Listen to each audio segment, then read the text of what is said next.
Hello Pisces, Sun, Moon Rising, and Venus signs. Kamusta kayo? Sana po yung nasa mabuti kayong kalagayan. Welcome back po sa Star Tarot. At kung bago kayo rito, welcome din po kayo. Please subscribe, like, share my videos, and leave me a comment kung nakaresonate kayo. So Pisces, we have overthinking and taking action. Pisces, maaaring merong desisyon na kailangan gawin kayo sa ngayon pero hindi ninyo ito na-actionan pa because maaaring hindi mo pa na-figure out kung anong gagawin mo. Kasi nag-overthink ka, nag-overanalyze ka, so it's parang lalo kang nakukonfuse, lalo kang naguguluhan, 'di ba? Nagugulumihan kung ano na yung direksyon na tatahakin mo. But the more na mag-overthink ka, the more na hindi mo to matatapos or hindi mo to magagawa kung ano dapat mong gawin. Kaya sana focus on more positive na pag-iisip. Huwag ka na mag-overthink kasi mas lalo mo lang ikukumplika, no? Or lalo mo lang makukumplika ang sitwasyon if you're going to overthink. So, just focus on kung ano talaga ang issue. Huwag mo nang damihan kung ano pa yung iniisip mo. Focus ka lang sa kung ano ang dapat i-address na issue. And then, isipan mo yun, doon ka mag-focus and take action. 'Di ba? Kasi otherwise, if you are going to wait for sa bukas na or sa makalawa na, yung mga ganon, yung manya na habit kayo, mas lalo lang yan makakomplicate. Mas lalo pang dadami siguro dapat din yung isipin dyan, 'di ba? But if you are going to think and focus on what is the issue that needs to be addressed at kapag nakapag-decision ka na, then take action agad-agad, then it will be easier for you, 'di ba? For your journey, matatapos mo agad. Masusolusyonan mo agad. At makikita mo agad kung may kailangan ka bang gawin, may kailangan ka pang idagdag, then mafe-figure out mo agad-agad. Samantalang kung if mag-overthink ka na mag-overthink, mas lalong nagtatagal ang bagay na kailangan mong pagdesisyonan, mas lalong maaaring dumami pa yung kailangan mong i-address tuloy. 'Di ba? So, we have founder, the foundations and community. Baka you are going to establish dito your relationship with the people around you, the community, the relationship with the community around you na gusto mong i-establish dito. Maaring ito yung pagfo-focusan mo din sa ngayon. Maaring ito din yung isa sa mga bagay na kailangan mong pagtuunan ng pansin. 'Di ba? Yung how you approach these people, 'di ba? Papaano mo i-establish yung pundasyon ng inyong relationship dynamics with the people around you, yung ganon. So, what else? We have the Archer, planning ahead, biding your time. So, yun.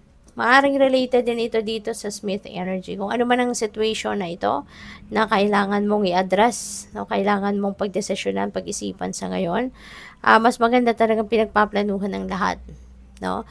Isipin mo kung paano mo gagawin ito, how you're going to roll out the plan of addressing this issue, kung ano man ang problema, kung may problema, pagplanuhan mo, step by step, pagplanuhan mo yan para nang sa ganon, hindi ka magkamali or maiwasan mong magkamali ka, no? At maging at lalo pang dumami yung inyong poproblemahin, hindi ba? Hindi po pwedeng naisip mo to, ito na yon, no? Gagawin ko na. Tapos, you're just going to think as you go. 'Di ba? So, parang, aside from you're going to waste a lot of time, 'di ba? Hindi mo pag-iisipan mabuti kung anong pwedeng maging consequence noon kung nandiyan ka na sa sitwasyon, tapos diyan ka pa nandidiskarte, diyan ka pala mag-iisip.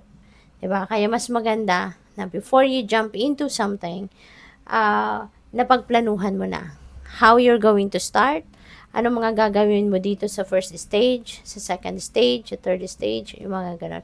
At least you have an idea or you have an overview of what is going, what you're going to do. 'Di ba? Sa kada stage na pagdadaanan mo. So, tingnan natin kung ano pa ang mga ganap. At maraming salamat, Pisces, for subscribing to my channel. And if you haven't subscribed yet, subscribe na po kayo.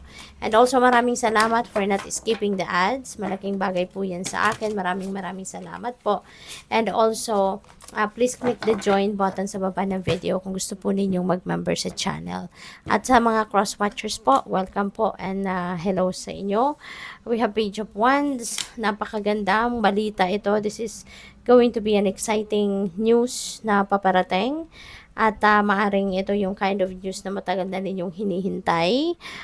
Maaring, pwedeng ito, balita ito ng siguro meron kunyari job posting, no, na maaring matagal nang nabakante yung posisyon na yan at hinihintay nyo na lang na magkaroon ng job posting and yun ang gusto mong applyan. So, yung mga ganun ba, ganung klaseng scenario ang pwedeng inaasahan mo, no? At maaring yun ang dadating. Kaya this is going to be an exciting news para sa'yo. Si King of Wands naman, this is someone this is natural born leader, no, si King of Wands.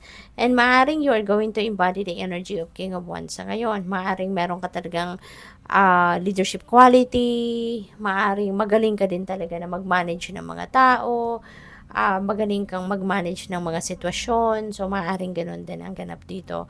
You have that talent in you, no, na ganun.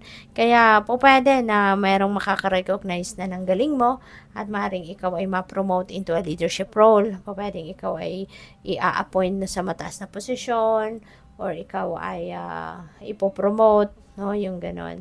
At you are very magnetic din, no?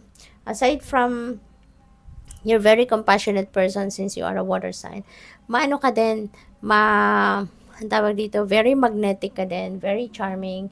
There are so many people that are looking up to you. No, maraming humahanga sa iyo.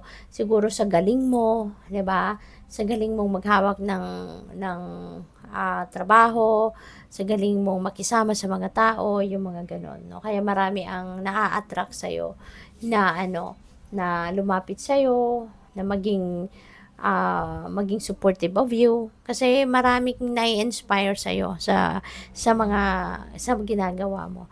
At saka napaka-effective mo din na motivator, you know. Kasi very influential ka. You know, mabilis kang makakuha ng simpatya ng tao, mabilis kang yung conviction mo napakalakas, kaya mabilis mong nakukumbinse yung mga tao sa paligid ninyo, yung ganon. We also have the 8 of Cups. Ayan, this is change. Merong pagbabago na magaganap dito at maaring yun ang kailangan mong pagplanuhan. You know, you need to plan ahead before you embrace this new change sa buhay mo. This is a important shift, no, na gagawin mo sa buhay mo kasi hindi ito biro. This is a big decision na gagawin mo rito. At maaari din na magta-travel ka rito. Pwedeng meron ka ditong bagong trabaho, bagong career, business, you know, career path na tatahakin.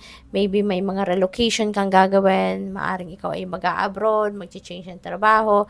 So, this is something na pupuntahan mo na alam mo doon ka na magiging fulfilled, doon ka magiging masaya, doon ka magkakaroon ng, doon mo matutupad ang mga pangarap mo. Kaya, good luck sa'yo. Thank you for watching. Love and light. Namaste.